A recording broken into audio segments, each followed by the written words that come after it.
State leaders spent their Monday morning here at the NACO building in Ogallala, detailing the next steps for the Perkins County Canal project. The concept for the canal itself dates back more than a century and is written into a 1923 compact between Nebraska and Colorado over the South Platte River, giving Nebraska additional flow if the state constructs the Perkins County Canal.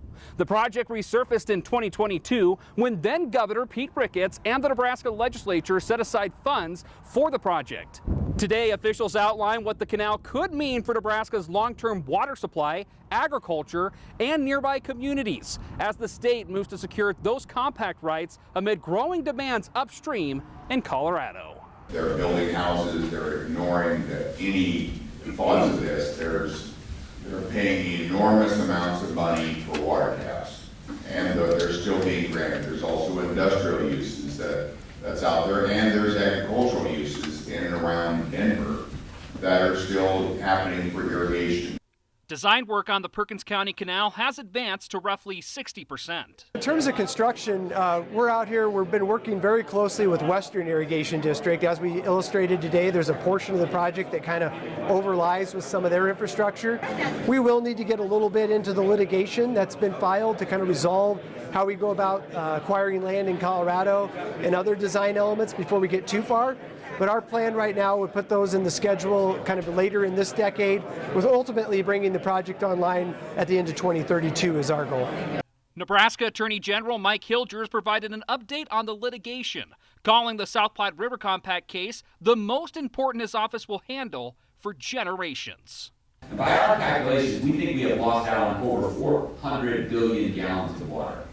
We think that the canal should give us at least 500 cubic feet per second. We think that's the national reading of the compact. Colorado says no, that's a cap. Colorado wants it over here, and we want it over here. Colorado wants it smaller, we want it bigger. The only real entity we think that can resolve this is the United States Supreme Court. From project construction to litigation, those in attendance had a wide range of concerns. Initially, there was a lot of concern about irrigated land along the Platte River becoming non-irrigated land or dry land, which would affect our county tax base significantly. Then, of course, there was the concern of the landowners and farmers there about possibly losing land to eminent domain or such and losing acres of production. The Perkins County Canal project would divert water from the South Platte River near Ovid, Colorado, and return it to the South Platte River in Keith County, specifically in this region near Roscoe. Today's update on the project comes as the U.S. Army Corps of Engineers prepares for a public comment period next week in Denver and Julesburg, Colorado, and Kearney, Nebraska.